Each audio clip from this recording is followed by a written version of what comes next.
All right. I think I have this thing dialed in finally. I'm live. It is on time, and I am glad about that. Let's see if we get anybody attending. um, I am gonna just keep going with this, and hopefully, eventually, people are gonna get used to the timing. I'm gonna start going live every first and third Sunday at 10 a.m. Please set the frame rate. Oh, I don't know how to do that. I'm not gonna do it now, I guess. It's telling me the frame rate is too low. Um, okay, so at any rate, um, I'll be going live every first and third Sunday at 10 a.m. Pacific, 1 p.m. Eastern, and I'll be talking about all different types of topics having to do with um, your humanity, self love, how to learn, grow, become stronger, overcome, get breakthrough, achieve, and manifest. Really, honestly, to become the architect of your life, become the architect of your relationships. So, today, the topic is how to stop arguing and start loving. And I have a very specific method for that. And there is a self love and communication guide that I've written, and you're all welcome to that. It's a free download. I think I put the link. I think I attached the link, but in case it didn't work, the website is lovetherapycenter.org, and you can download the guide there. It's a very powerful tool and one that I've been using in my therapy sessions for years now. And I've been doing couples therapy. It's interesting because I kind of fell into couples therapy by default, just winding up having a knack for seeing the messages that need to be shared and usually aren't in relationships. So I wound up writing the communication guide, which has now morphed into self love and communication, because that's really my approach with love therapy. Is self love is at the root of everything we do, and because subtly, when we're not aligned, aware, connected to our own selves, then we tend to react and respond to the world and people around us in ways that are often destructive, self sabotaging. So, the more aligned, aware, accepting, and loving you are of yourself, the easier all these other relationships get. And so that's kind of the root and where the self love and communication guide came from. So I'm going to go high level, and I'm thinking about maybe doing a series where I go a little bit deeper into each one of these steps every um, every time I do one of these lives. And I'd love to know if anybody would be interested in having me do that. Um, and you can attend and ask whatever questions about the different topics. But so, high level, the way to really get out of arguing and really turn the arguments into love. You can. It's counterintuitive. You would think it's an argument, you're mad. How do that's not loving. Yet it actually is and can be, because something I've learned in the process of therapy throughout the years is that um, our emotions, especially the negative ones, we really misunderstand them. Negative emotions in and of themselves are not destructive or bad. But I think emotions in general have gotten a bad rap because when we are flooded with emotions, we tend to react and respond and say things that are destructive. So in general, we tend to get the message and tell ourselves, don't get emotional. Stuff it, get past it, don't pay attention to it, there's nothing you can do about it. And that's exactly the wrong thing to do, because when we stuff our emotions, it makes us sick. It can make us sick by addictions. It can make us sick in our emotions, and those are kind of the most obvious symptoms that we can manifest of stuffed emotions, where we get depressed, anxious, and all the whole gamut. Addictions, of course I said that. But the lesser known symptoms of stuffed emotions tend to be self-sabotage behaviors, where we don't follow through on something that we really wanted to do for ourselves, or we do and say things to the person that we love that we actually want to pull closer, that push them further away. And so if you start to reframe and look at your emotions more as a gift, as a tool to pull them in, a tool to create more closeness, then you can start to really transform things and transform your life. And once you start to look at your emotions in that way, just as your internal guidance system, they're there to get your attention, to tell you, it's like your inner being trying to tell you, hey, there's something going on out there I need you to pay attention to, and can you please give me some attention? That's your inner being. Maybe for some it's the inner child, wanting you to take some action in the external world. And so when you get into the habit of recognizing your emotions, your body sensations, then you can really start to have a deeper level of self-awareness and noticing where there may be points of self-rejection. If there are points of self-rejection, you can do something about it. You can actually rewire your brain, and there's some interesting research that's being done. I just attended a conference yesterday with Billy Carson, where he Manifest Destiny, where they talked about research that is showing we can actually change the past. That science is proving there is no time. Time is just a concept, and that past, present, future are all in this moment right now. So we can definitely change the future. We can also change the past. I want to research that a little bit more, but what I know and I've seen in my practice is that we can change the past in our mind and body. And when we can change how our body reacts to the past, we can also change how we react to our present. And then we become the architects of our future. So looking back at these experiences, finding root causes and reframing them, rewiring them, changing them can help you really, really change in the moment. And that starts with step 1 in the self-love and communication guide, which is to become aware of yourself, become aware of your body and your emotions. That has to come first. It really, really is so important. And one of the very first things I always do with clients in the couples therapy sessions is to do a body scan.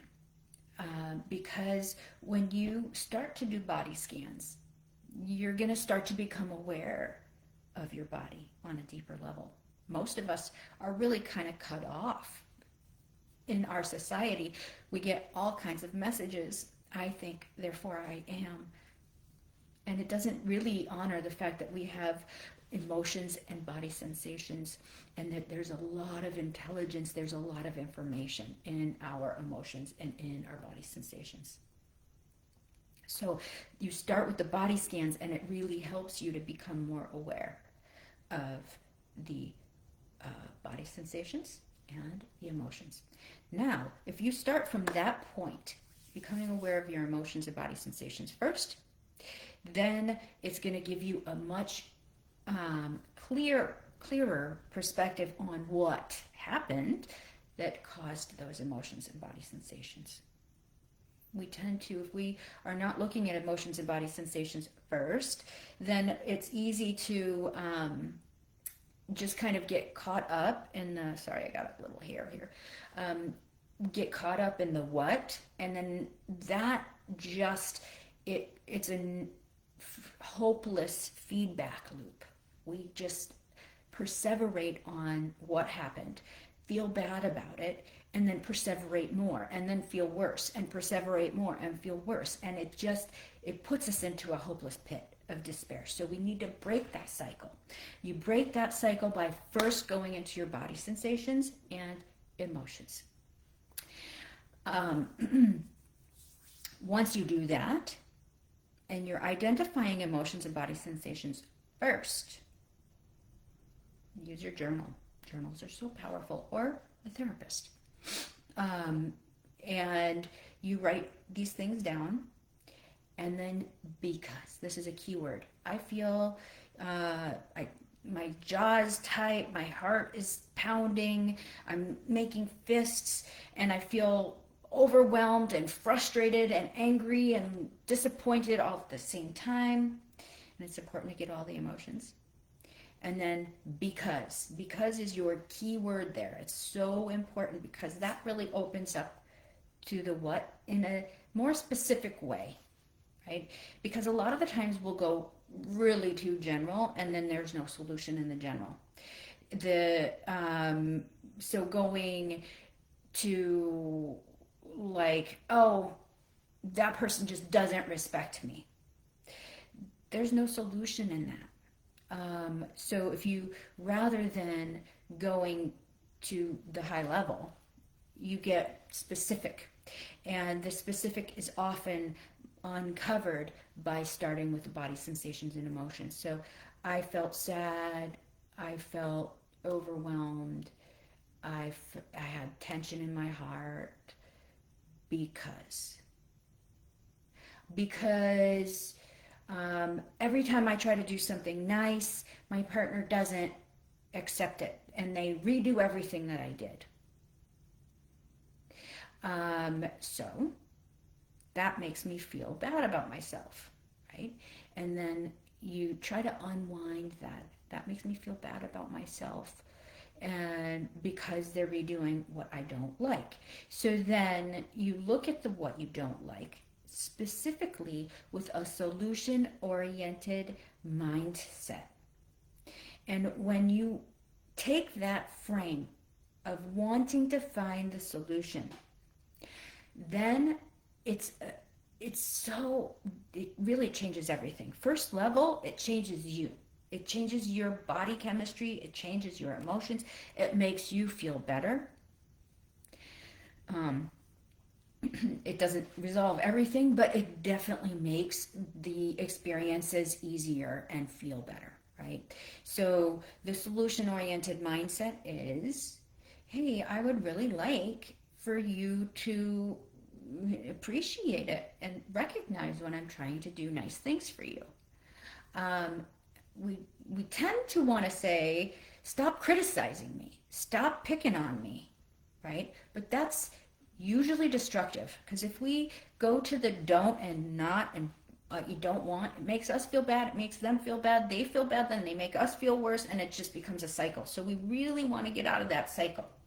You break that cycle by becoming specific on what you want for yourself, and makes you feel better for you to you, and it's It's almost magic, really. When I do this with my couples, I love it because they'll be like, oh, I've been saying this, asking for this, and I've told them this, and I just said, well, I would really like it if XYZ. How do you feel about that? And one partner will say, I've told them a million times, and then I will say it specifically like that. It's important to get the bookend parts exact, right? I would like it if, how do you feel about that? And positively framed, specific action oriented statement. So I would really like it if, when I've cleaned the house, you express, a recognition of it, or you express gratitude for it, or you thank me, or you recognize. And then they might say, well, you never do anyway. So, well, okay, now we're going into the negative again, right? So on the other end, instead of you never do, it becomes, okay, I hear you. I can try to recognize when you are doing things in the house. And I would also like it if we could have an understanding about who's doing what and when. And hi, Erin. And I'm going to get to those questions in 1 second. I'm just racing through the 7 steps of the guide, and then I'll do the questions. And so step number 1, body scans. Step number 2, journal. Get specific. Identify what specifically didn't feel good. Use the word because. And I then become solution oriented, figuring out what you would like instead. And then we use the bookends. I would like it if, how do you feel about that? That's step number 3, I believe. I forgot a step. Before any of this, right? Well, actually, body scans, and then make an agreement with yourself and your partner that if you're emotionally activated, it is not the time to try and work things out. So much easier said than done, but it is really, if either one of you is emotionally activated, it is absolutely not the right time to try and work things out, because our neocortex gets hijacked from your nervous system if you're emotionally activated. So we'll often, neocortex is the center of decision making and rational thinking. So we'll often do and say things that are absolutely counterproductive if we're trying to operate out of an emotionally overwhelmed state. So you really want to try to become aware of when you're getting activated, and then get out ahead of it by saying a word or a phrase to your partner that you've agreed upon beforehand. I like Ho'oponopono, which is an ancient Hawaiian forgiveness ritual. I love you, I'm sorry, please forgive me, thank you. And there are other ones, some funny off the wall ones, but at any rate, you make an agreement and you try not to talk about things if either one of you are activated. Then we use the bookends to communicate our solution, not dump our emotions. We tend to want to dump our emotions. You did this and it made me feel bad. Well, now we're making them feel bad, and they're likely to make us feel bad, and then it becomes a feedback loop. So we want to get out of that loop. We become solution oriented. We become the architects of our lives in communicating the things that make us feel good.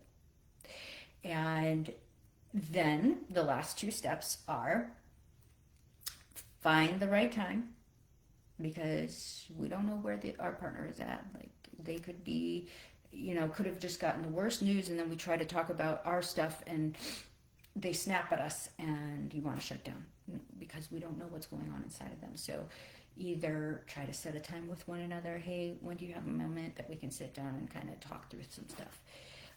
And it's going to be a lot less dreaded. Right now, that's kind of the talk, right? It's not going to be as dreaded when you're getting into the habit of telling each other what you like, what makes you feel good, what makes you feel loved.